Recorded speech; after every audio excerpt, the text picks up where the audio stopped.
Hi guys! Welcome back to my channel, and for today's video, mag-unbox tayo ng bago nating travel camera. Nabili na natin sa wakas itong DJI Osmo Pocket 3. Medyo mahirap lang maghanap ng stock ngayon kasi talaga nagkakaubusan kahit dito sa within the Philippines, medyo mahirap talaga maghanap ng stock, and marami na akong pinuntahan ng mga DJI store, and ayun, medyo mahirap. Tas ang dami nakapila sa bawat mga DJI store, at as in may list talaga sila, and nagpalista ako sa may SM Aura, and medyo matagal na rin yung hinihintay ko. Parang around 1 month na din yung hinihintay ko, and ayun, nag-try din ako mag-check sa mga ibang store, and sa ibang store sobrang mahal, ang laki ng patong, around 2 to 5K na yung patong. So negative na kaagad yun, so hindi ko na siya kinonsider. Tapos meron naman din isa pang option sa Japan na medyo mura din kasi tax free doon, kaso lang sold out na din. I mean, mahirap na rin maghanap kasi nagkakaubusan na rin, kasi yung ibang nandito sa Manila usually doon na nagsosource ng DJI Osmo Pocket sa Japan, and kahit sila mismo hirap na rin maghanap. So ako, naghintay na lang talaga ako kung magkakaroon pa ng stock sa SM Aura. But luckily nitong July 7, 2024 or 7/7 sale, randomly nag-check ako sa Lazada around 1 AM ata yun. So pagka-search ko ng DJI Osmo Pocket, nag-restock yung DJI mismo na store or yung last mall ng DJI. So yung page nila doon nag-restock, and ayun, nung nakita ko available na ulit tong DJI Osmo Pocket 3, and then ayun guys, nag-take test na ako and chinek out ko na kaagad siya, and nakuha ko lang siya ng SRP niya, and ang kinuha ko pala is yung creator combo. So yung isa kasing standard, medyo pa rin naman siya, okay pa rin naman siya, kaso kulang lang siya sa mga accessories. So nag-decide na lang ako na yung DJI Osmo Pocket 3 na mismo yung kunin para complete set na. So tara guys, unbox na natin.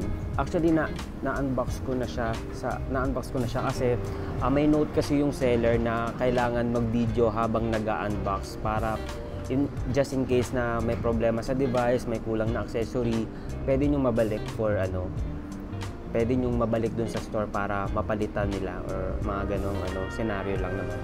Pero ngayon guys, i-unboxing ko pa rin to sa inyo guys. So eto na guys, open na natin. So eto na guys, pagka-open natin, pagka-open natin, meron tayong etong bag. So open na natin to.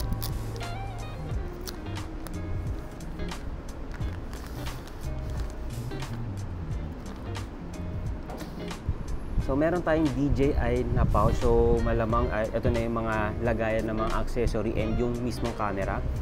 And dito sa box meron pa tayong isang may item pa tayo dito sa box. So meron tayong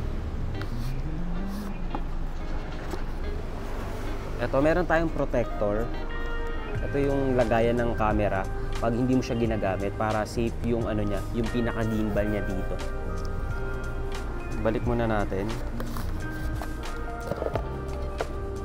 So dito din sa box, andito yung mga yung mga start guide, yung sticker ng DJI, and yung mga yung mga warranty card. So ayun, magkakasama na rin siya dito sa loob ng box. Buksan na natin tong DJI pouch. So ito siya guys. So isa-isa natin kunin guys. So of course, nandito na yung pinaka DJI Osmo Pocket 3 natin. So next is yung mic. So meron na siyang kasamang DJI mic 2. So sulit na rin talaga siya. Tapos meron din tayong battery handle, itong isa. Next naman yung handle.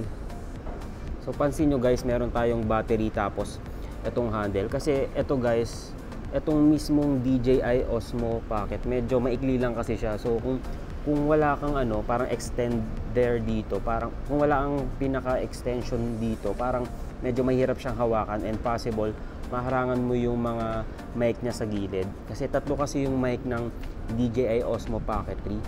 So, meron dito sa gilid, meron sa kabilang gilid, and meron sa likod.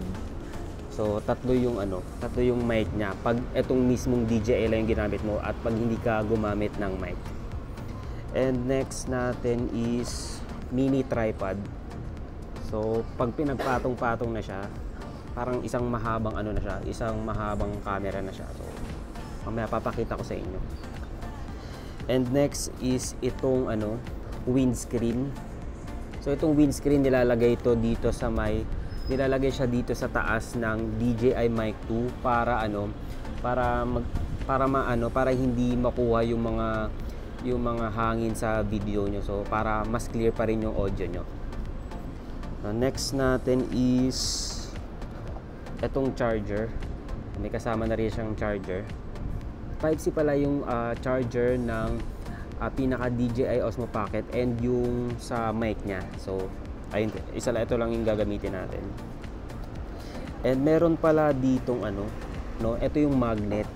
Magnet to dito sa likod ng mic. So, dinidikit siyang ganyan. Ayan guys, dinidikit. So, para pag nilagay nyo sa damit nyo, parang mas okay siya.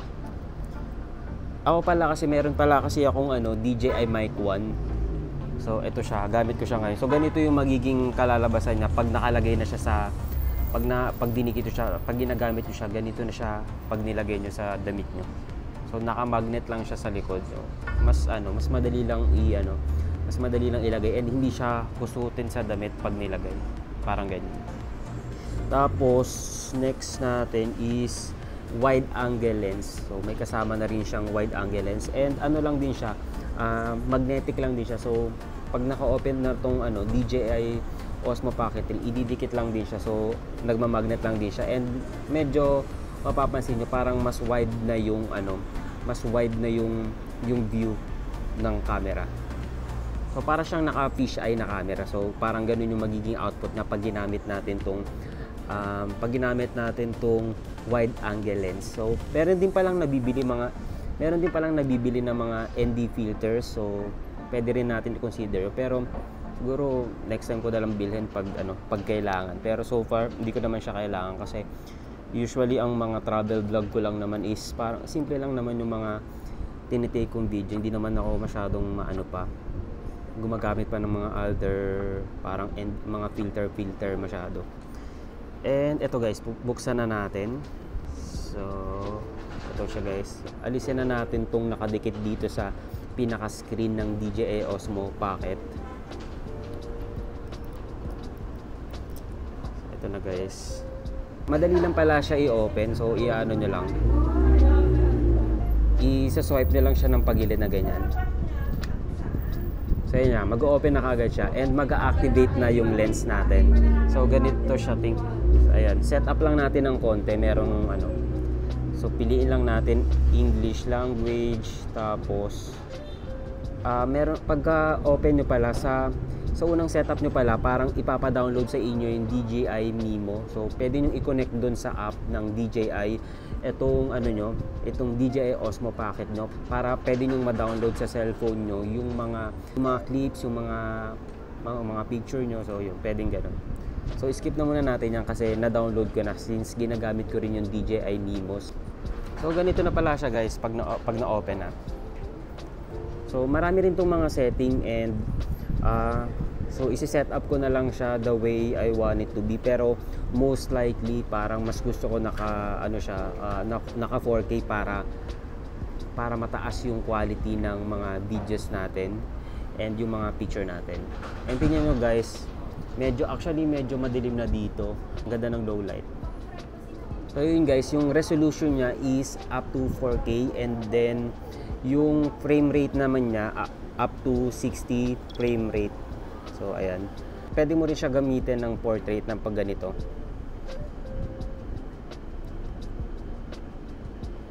Paganda yung nakaganitong setup kasi pwede kang mag self video or pang-upload mo sa Reels, sa TikTok. Yan, ganito yung usually resolution niya.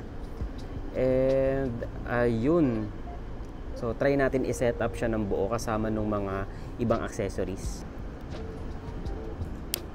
nilagay na natin tong battery handle. So, nagcha-charge na mismo yung DJI natin. So, ito parang ano siya, parang power bank siya and extra battery na rin siya at the same time. So, ito naman yung ano niya, mini tripod. So, try natin connect.